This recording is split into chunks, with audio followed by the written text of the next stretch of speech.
Okay, so I want to explain this equation in your book. I'm trying to get my camera right, so it's right. So in your book, you have this very nice equation about real estate, and it's right here. Okay, so I wanted to explain this to you. I said you're not liable for any math, but math actually in this case is kind of just descriptive.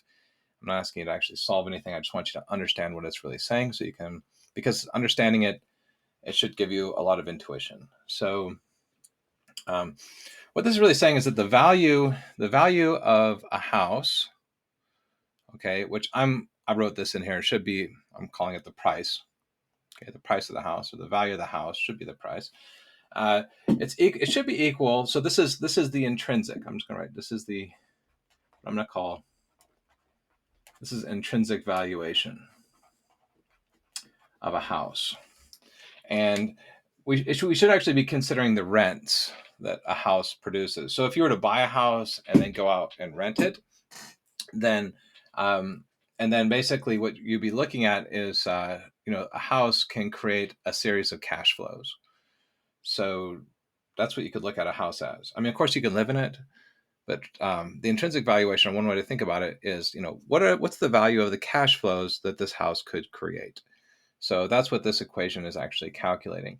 This is a very standard discounted cash flow kind of model. So your cash flow up here is the rent. So you see what it's looking at is the value at t should be an expectation. That means this is your current thought about what this cash flow looks like going from the current time period into the infinite horizon. That's the summation. So you're going to add up. It's a summation operator. Basically, you should be looking out at all future cash flows of rent in the future. Okay, that's all this is really saying. And then making an expectation about those cash flows. Of course, you're going to add them all up, but you need to discount. So you're going to, because, there's hopefully you have some finance and you've seen discounted cash flow models. If not, you should review them because that's very fundamental.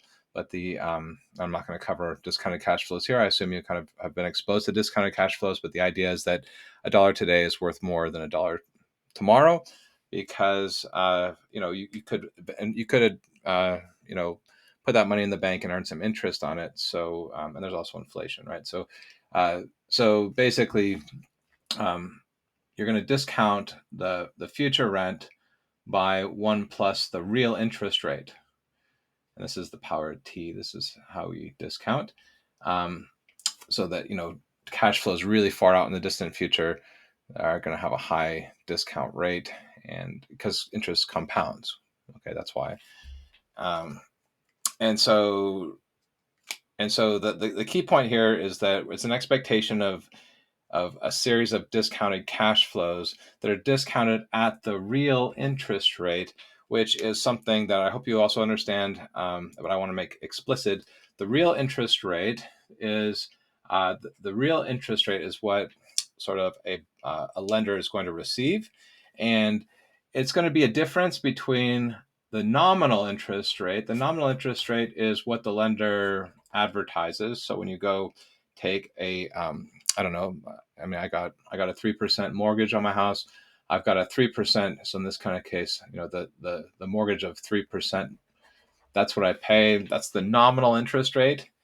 But that's not what the bank receives. Well, why? Because we've also had recent high inflation, right? So if you had inflation of 9%, then actually the bank is earning a negative 6% interest on my loan. Thank you for those years. Bank, I appreciate that for not account. Anyway, we'll go into that. But the point is, look, why would that be the case? Why? Because the dollar, the real rate of return is going to be, you're going to need to take off inflation, because the dollar is going to be, in this case, worth less in the future, right? So you need to account for that fact. The real rate of return is going to be the nominal rate minus the inflation rate, and that is going to be what you're going to use to discount. So there's an expectation in here, and I'm showing you this because the expectation operator means what you think today about this flow, and baked into the real rate is actually your expectation about future inflation. Okay. And that's where I beat the market. I'll just tell you because the market has, if you go back in history, they really looked in the recent history. The expectation was that inflation was going to be a transitory event, and I knew that was going to be false because I looked at M2, and you'll see that later on. Take a look at M2. It's a crazy graph. I knew, you can't print trillions of dollars like that and have it be transitory. Impossible. So I knew that was going to stick around, and I beat the market. So because they thought inflation was going to be low, they expected too high of a return, causing actually this discount rate to be such that that they're basically offering a nominal rate. Basically, the banks should have been charging a higher interest rate than 3% years ago, but they were just sluggish because they had bad expectations about inflation. Anyway, that's a side story right there. Sorry to digress. The main point is that you need to look. It actually wasn't a side story because we're talking about the expectation operator here, and I'm showing you, like, I guess, a real example of how that expectation operator comes into play in the real world, and about how that can relate to loans. And more importantly, though, what you really should understand about all of this is that this is an intrinsic valuation, and so the second equation comes from earlier on, and we saw that they gave an equation of a fair price, so the actual price in the marketplace being a fair price plus this bubble kind of distortion. And so fair price, intrinsic valuation, there you go, this is going to be equated right here. This would be the intrinsic valuation of a house. But sometimes, and another way you can look at it is rewrite the equation. What is a bubble? And this is important. A bubble is really just going, if I just subtract, it's the actual market price. So this is PT. I'm going to write market. Market should be here. So the market price is the fair price plus the bubble. Or another way to think about it is the bubble is the difference between the market price minus the fair price, or the intrinsic price. It's a difference. Okay. So this goes to actually show you some really nice insight into one of the world's richest investors, richest people.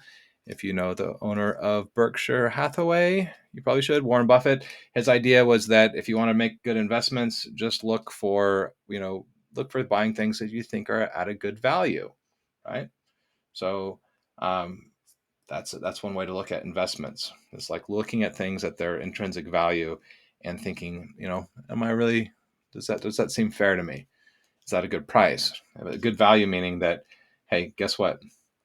Maybe I can buy this thing for, maybe I see a really good value in some place. I see that this has an intrinsic value that's actually lower than what I can get from the market.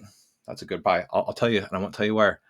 I was a couple years ago at a beach in an amazing tropical place and had my own reef, and it just was gorgeous, white sand with a nice reef, and you could get a plot of beachfront property there for $100,000. Okay. To me, I saw that looks like a good value to me. Okay. I don't care what anybody has to say. That looks like an awesome value. So that's an example. You're just looking for good deals, good prices. That's a very simple idea about investment. But it's one that a lot of people don't follow, and as a result, we end up, if everybody followed it, I don't think we'd ever have bubbles. We wouldn't be talking about this whole chapter. But that's the thing, is that actually a lot of investors don't necessarily follow the paradigm and looking at just pure intrinsic valuation, pure fundamental valuations, and they get off. And so that's what this chapter is really about, is like, how are some ways that that we depart from intrinsic valuation, and how bubbles actually get created. You can think about this whole section as being in that realm, and I hope that puts it into some context.